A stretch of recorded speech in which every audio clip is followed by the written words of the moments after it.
kind of like what I wanted to dive into as well, because Claude, although it's built for engineers and technical capabilities, I think we get into a stage where anybody can use the damn thing.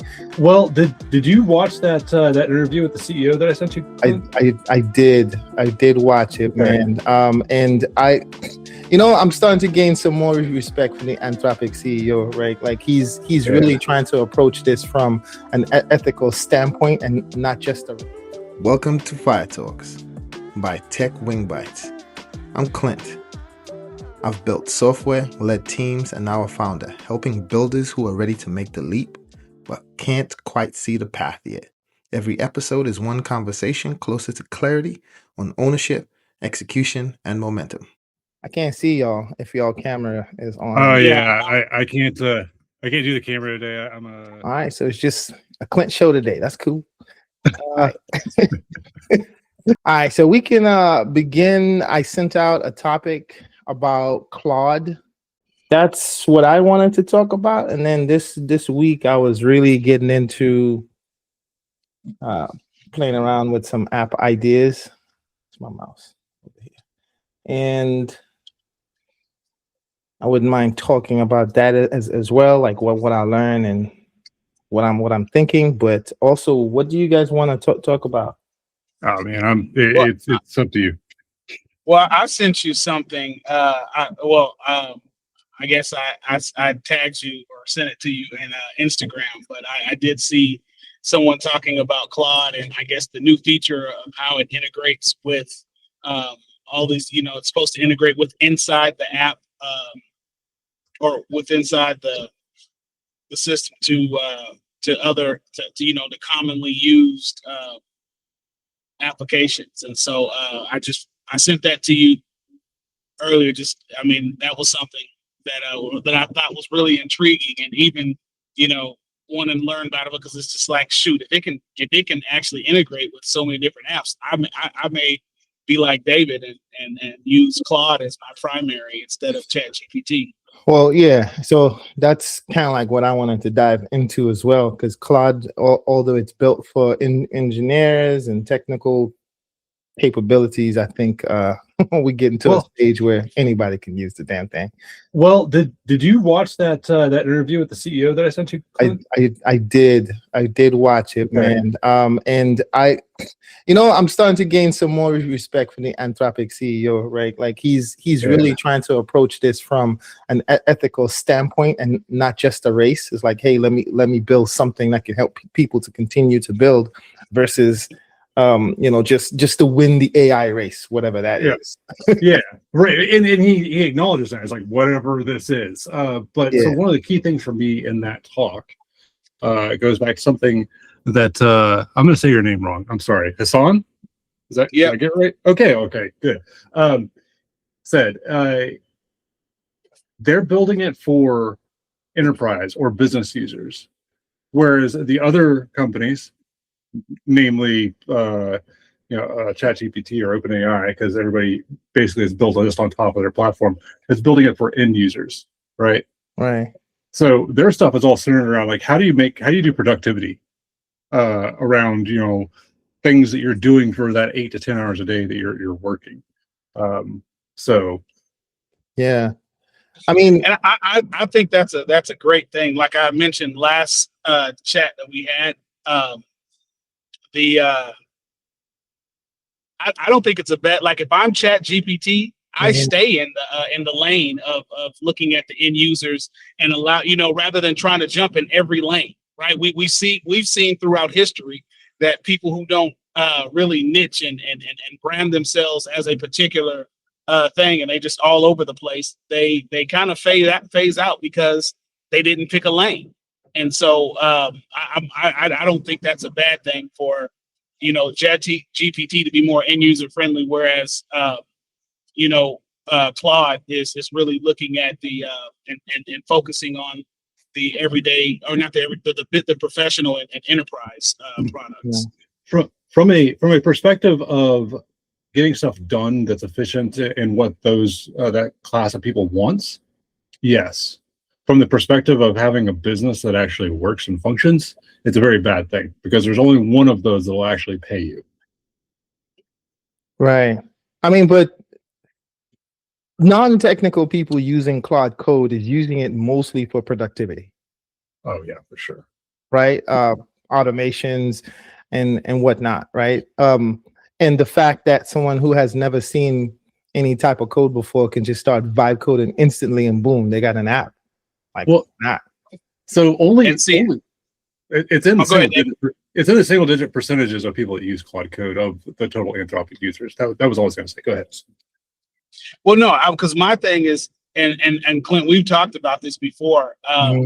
That's where, for me, that's where you'll always get a rebuttal. For me, me personally, I'm not going to use AI for something I don't know. Right. And if I've never seen code before or really know, like, I'm not using it for that because of the fact that I think AI has so many great features, but it also has the bad ones where, it spits something out or it gives you an answer, especially if you don't know. That sounds really good, but it's really wrong. Right. And so I am of the mindset that if you're going to use AI, use it for things that you have knowledge on, not things that you do not. I challenge that. There's two sides of this whole AI thing, right? There's the prompting side, and then there's the prompting to build something side, right? And if we just prompt in for conversations, ideation, validation of thought, then okay, you are focused mostly on grants readiness. That's something so you're diving into that conversation and makes sense. But if you say, to get people ready, I need to make sure they hit these 13-point checklists, right? And what if I can create a little mini app just by talking into AI to say, create this mini app on my machine to help my productivity? Building the app is not your expertise, but working the checklist is. Why wouldn't you want to use Claude or any type of system for that? And I guess let me put it this way. There are specific systems that are built to help with particular things, especially even things that you don't know, and that's fine. I guess what I'm looking at is more so the chat bots, right? When you're like when we talked about specifically about building code and they've never seen code before. To me, that starts to get a little dangerous, and even to me, I'd even say inefficient, because you don't know what's wrong, you don't know where it's wrong, you don't know if that. I mean, it's just so much you don't know. So go ahead. Well, I think that both of you are right. Yeah. Okay? I think that Hassan's right that you can't trust implicitly what comes out. Agreed. I mean, you started doing a lot of stuff with Claude Code recently, right? And that's our area, Hassan. So just forgive me for using this as the whipping boy for the example, but it applies generally across all AI. Agreed. Can you guys hear me still? Yes, we can still hear you. Okay. What? I think I have a muting problem. Hold on. Okay. Oh, there we go. Okay. All right.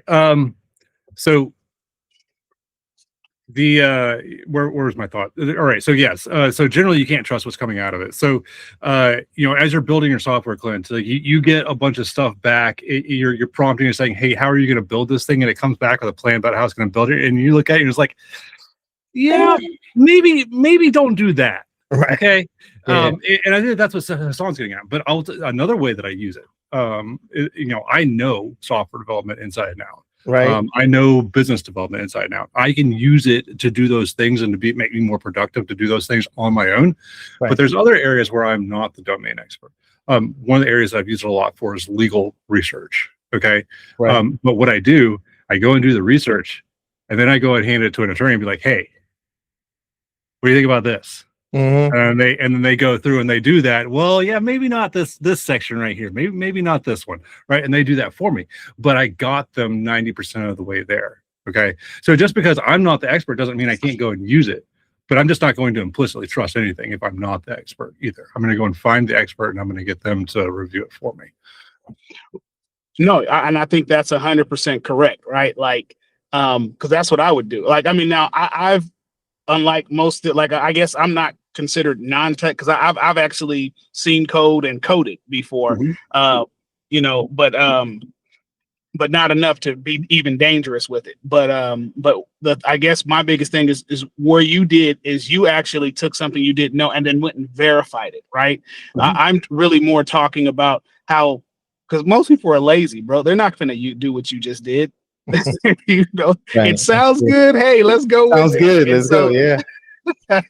And so they'll go so far as to actually package it and sell it to people, not even sure that it's 100% accurate.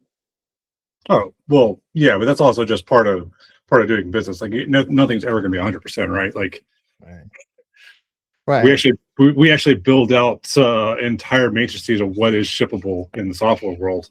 We know that it has bugs in it, but right, yeah, because like I remember we were talking, like, and I told Clint about this. Is I had you know, I was wanted to put together a blog that talked about the differences between for-profit and nonprofit grants. And okay. So, you know, I gave ChatGPT the information and said, you know, well, you know, this is what I need you to do, and it spit out this beautiful piece of work, but it flipped it. What it was supposed to say about the nonprofits, it said about the for-profits, and what it was supposed to say about the for-profits, it said about the nonprofit. But it was extremely articulate. Like I mean, it hit what I would probably say in a conversation and then some. But like, it was totally backwards. And that's when I, like, it was at that point that I realized, wow, this could actually be dangerous if you don't really know what you're actually talking about, or like to your point. Have a source to actually vet this against. Yeah. Okay. Well, and here's another one for you. So you use ChatGPT for that, right? And ChatGPT is known for writing extremely well. Like, it presents itself as being incredibly articulate. What ChatGPT is not known for is doing good, deep, valid research on topics. Claude is, Anthropic is, or specifically Claude AI is. So sometimes when you're running stuff like that, you want to write a blog article.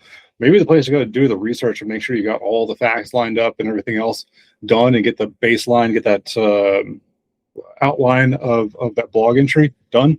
Maybe you go do that in Claude, and then you take that and you go feed it into OpenAI and say, hey, make this sound amazing. Because these different models are good at different things as well. And actually, I run into that all the time. And it's actually something that I told you we would talk about later in the week, Clint, is using Claude AI for doing research and really putting together a product plan, but then going and feeding it into Claude Code, because it is built on an entirely different model. And saying, go and validate this one. Where are the holes? Absolutely. And I recently did that with I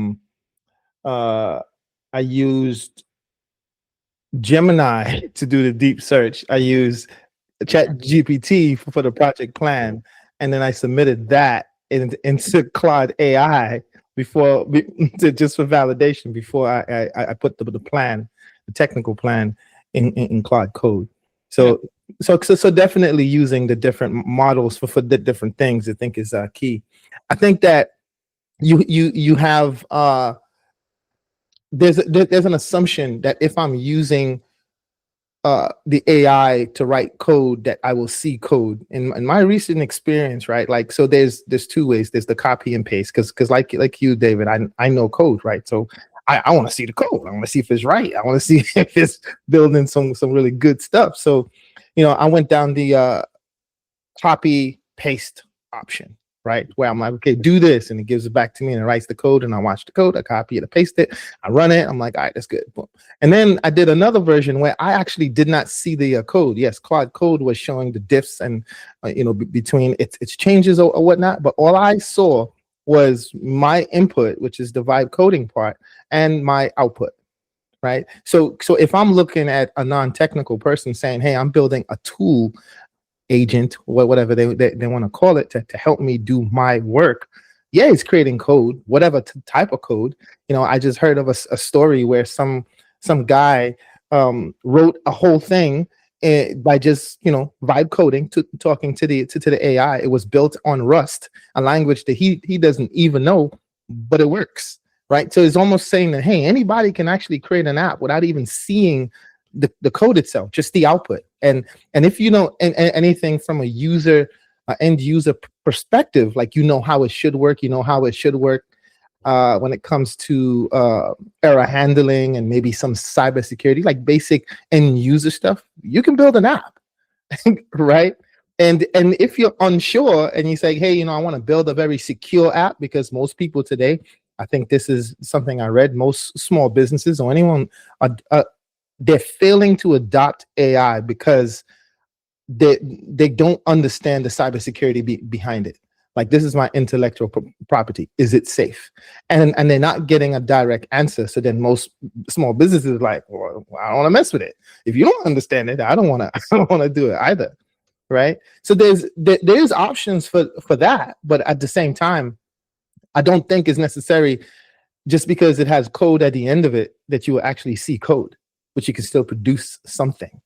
Like, I like you said, David, use one model for the plan and ask it to check cybersecurity and safety and all that, and then pop that in Claude Code or whatever. I heard there's VS Code has a build agent now. You can pop it in there. There was another one.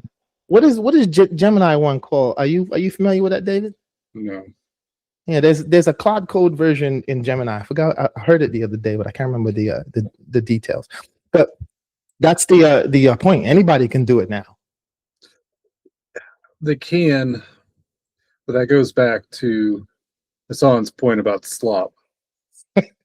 I'm going to give you a terrible example. I'm going to throw myself under the bus. So I've been building this platform for the last 3 months. Right. I'm getting pretty close to launching it. I started going through all the CI/CD pipeline and everything to get this thing and getting into a staging environment. One of the things I had never done was run this code through a linter. I have been delinting code for 3 days, Clint.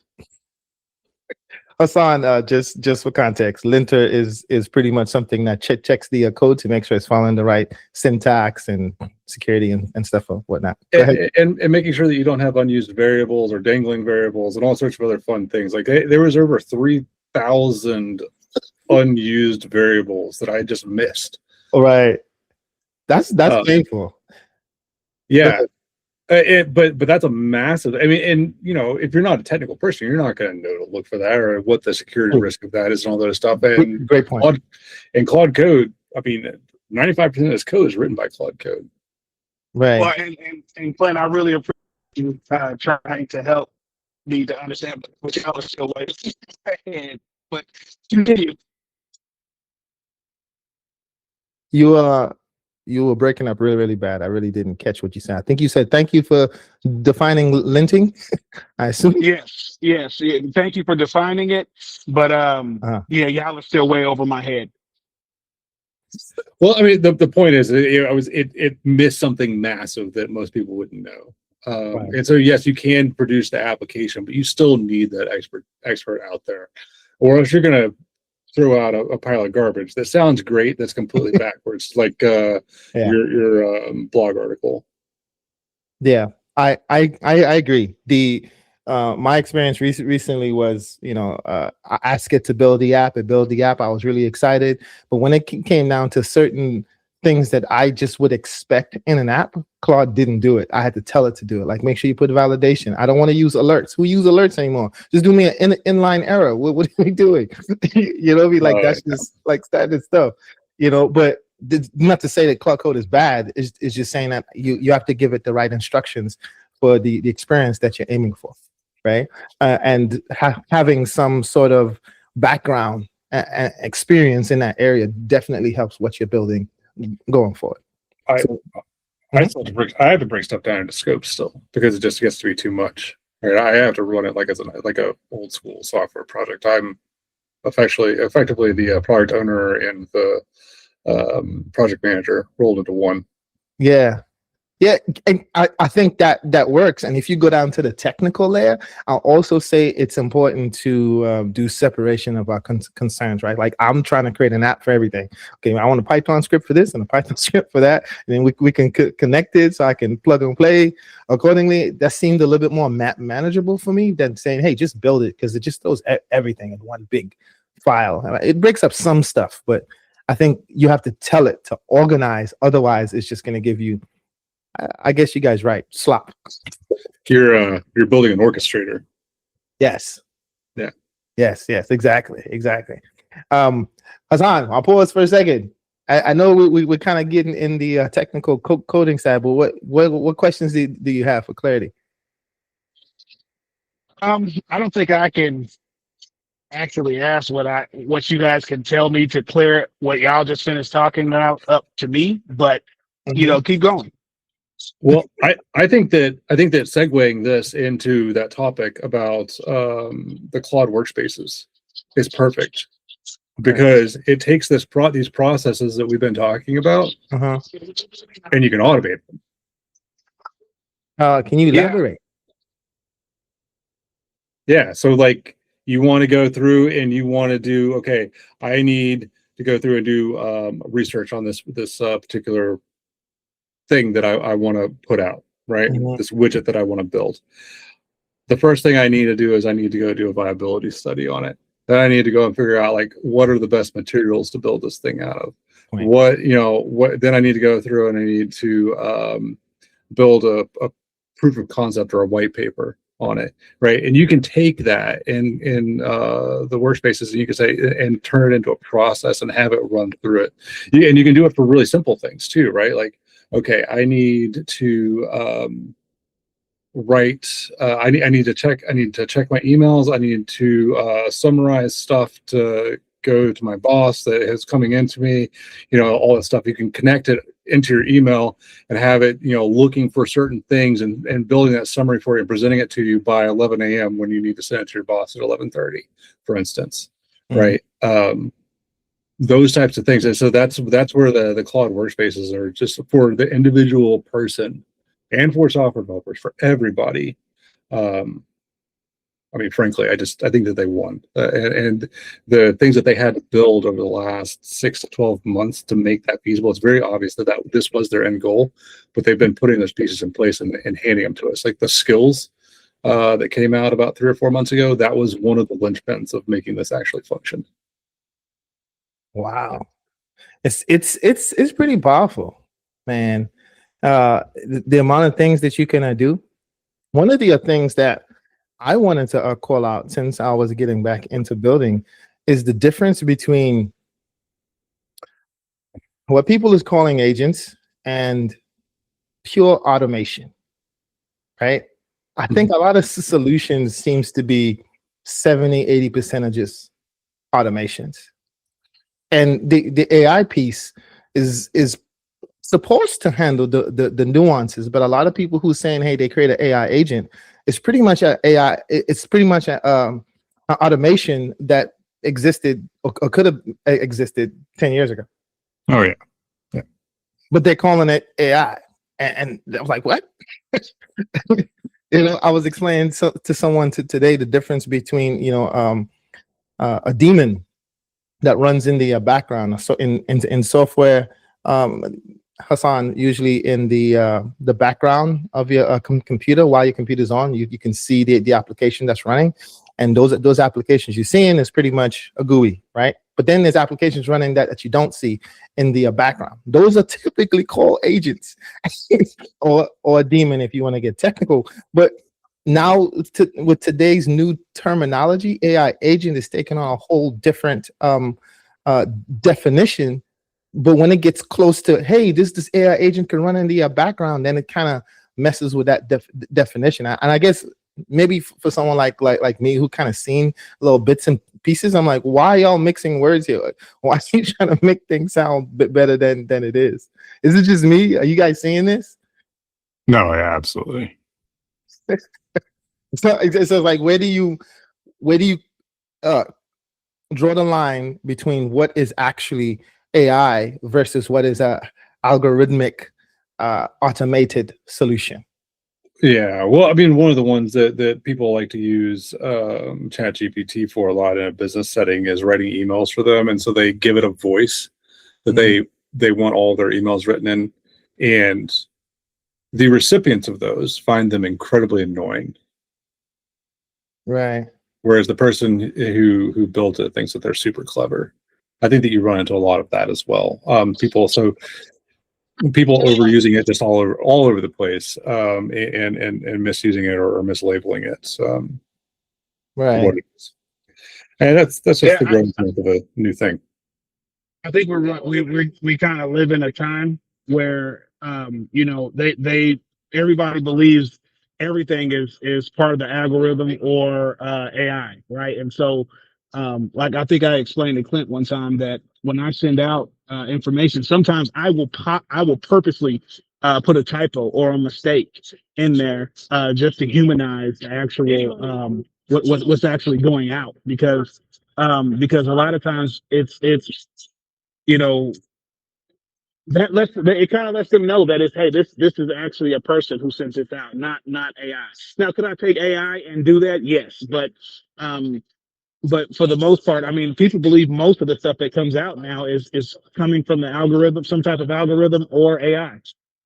I mean, do you think that still works though? Like just because they see my typo, misspelling, or whatever, they're like, "Oh, this from a real person." I mean, well, of course, we have to go.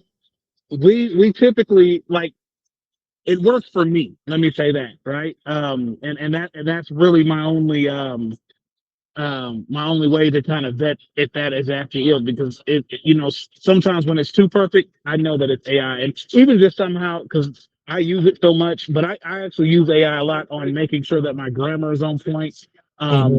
And then because one of the prompts it'll get from me very often is change as little of the original text as possible, but make sure that it flows and that it's grammatically correct. Yeah, that's what I use it for when I'm writing. What were you saying, David? I'd say it wouldn't work on me because I would never catch the spelling mistake. I can't. Wait a minute, that's not true. That's not true, David, because you read my book and you caught a bunch of stuff. It's true. Though none of it was spelling stuff, though. Well, yeah, true. It was insights. Don't ask. Yeah, I'm talking about typos, not spelling. So basically, saying the or putting spelling, because I'm not going to catch spelling. All right, as long as I can sound it out, I'm good. Right. But when I'm talking about typos, that having double words there or leaving a word out. Got it. Yeah. But that's actually, that might actually be a really good use case for the Claude workspaces, is actually having something sitting there for checking your emails on for grammar, with the pre-built context of not changing as little as possible and just checking for grammar and whatnot. Interesting. That would actually be useful for me, because I am absolutely terrible, especially when I am in modes like I am right now, where I have so very little time to get things done. Like if I'm writing an email, it's getting one pass over from me, and then I'm clicking the send button. Sometimes does not work out well. Hey, what's up? I'm Clint. Thank you for hanging out with me on this one. If you're listening or watching this cut, the full episode is on techwingman.substack.com. Go subscribe. It's worth it. And if you're already a paid member, you're good. Keep watching. Either way, I'd love to hear your thoughts. I actually read that stuff. All right, back to the episode. Hey, one more thing. I know I don't always talk directly to who's watching and listening. I'm still figuring out this podcast thing. Bear with me as I build. I appreciate you being here, though, and staying with me this far. Thanks again. Now back to the episode. Yeah, well.